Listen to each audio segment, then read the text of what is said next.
Hello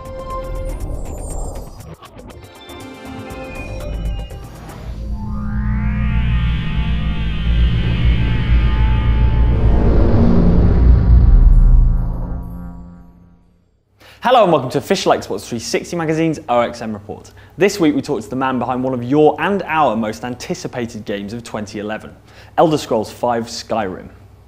Cool, so I'm here with Todd Howard, who's the game director on Elder Scrolls V Skyrim. So tell me about the area of Skyrim, how it compares to Cyrodiil that people know from Oblivion. In terms of size, first of all, it's about the same size. It's different in that it's very mountainous, so the way we use the geography is a lot different. So it creates a different scale, even though it's roughly the same size. But it is the northernmost province in Tamriel, and it's very rugged. One of the reasons we really wanted to do Skyrim was it has this kind of rugged, ancient, despite it being fantasy, lower tech feel to it. It's more brutal. And coming off of Oblivion, which feels, Oblivion feels more King Arthur, almost like Renaissance fair, and this is more Conan. And we could get into, the landscape itself lends itself to lots of different types of areas, not just all snowy mountain peaks, more Scandinavian, where there are these tundras, pine forests and fall forests, and we have a volcanic tundra. This area called the Reach, which is really craggy, and then to the northern part of Skyrim, we have these ice glaciers. So even though it is all in one province, we're trying to mix up the types of landscape you're going to see much more than we did in Oblivion. And this area is mainly inhabited by the Nords, who featured in Oblivion and the other Elder Scrolls game. Tell me about what they're all about. So they're kind of the first humans in Tamriel. They are, like the landscape, a rugged people. And so most of the people in Skyrim are Nords. But just like in our previous games where you see that there's a dominant race for that province, whether it's Morn with Dark Elves, all of the races are there in some fashion. So in terms of the combat, you've kind of overhauled the melee combat system. Tell me about what you've changed. So the main parts of it are that you can put whatever you want in your hands, whether that's magic or weapons and melee. So the magic and the melee do kind of go together now. And so, basic melee, you can put a shield in your left hand, a sword in your right hand, and then the triggers or the mouse works that, and we try to make it very tactile. Whereas, if you hold this one, then press this one, it's going to do this move. So you can actually bash with the shield by pulling it up and then pressing the right trigger. You can do power moves by holding them down.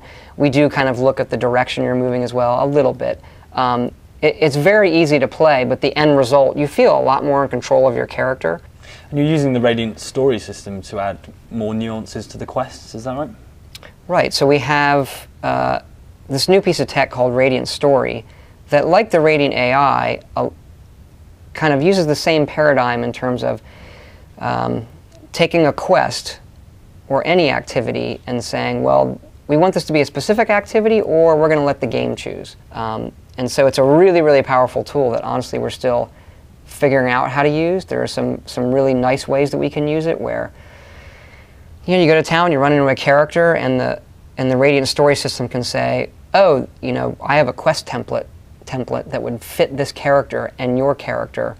I'm gonna give you a quest right now. It's a tiny one. The bigger story-based ones, the factions, the main quest, we're still writing by hand, but we're using Radiant Story, the Radiant Story system, even to make those quests, even when all the roles and the things are very, very specific. It's how we make quests now. One of the things you've solved is the old crap zoom into a character's face when they start talking to you. Solved as in took it out. Yes. Yeah, solved. Tell me what's there instead. Well, now we wanted to treat dialogue not as another mode. So before we would always treat it as, well, this is a mode you're in, talking to somebody. But we want it to be sort of just smooth in the same way fighting a guy isn't another mode. It's just something you're doing, the buttons are doing at the time. So now the game doesn't stop, it's all real time. You press a button on a guy, and it's like a trim thing comes up where the topics you can ask come out on the edge of the screen, and you can select them with the thing. You can press the button and just continue on. You can actually, it's almost like displaying the menu and closing the menu. And what we've actually found is a guy will be giving you a quest. And traditionally you'd click them and you're listening to the quest, and you jam the button to like listen to it all and get the quest. Well, now he starts talking and you just press B to close it. He just keeps talking, and then you just walk away. You're like, yeah, I got it, and you just wander off. And you can kind of back up and talk to someone else, and he might stop. If you get far enough away, he just says, okay, I get it. But you can re-engage him right away without ever breaking the flow of that. Even allows us to have, sometimes we can have conversations with multiple people.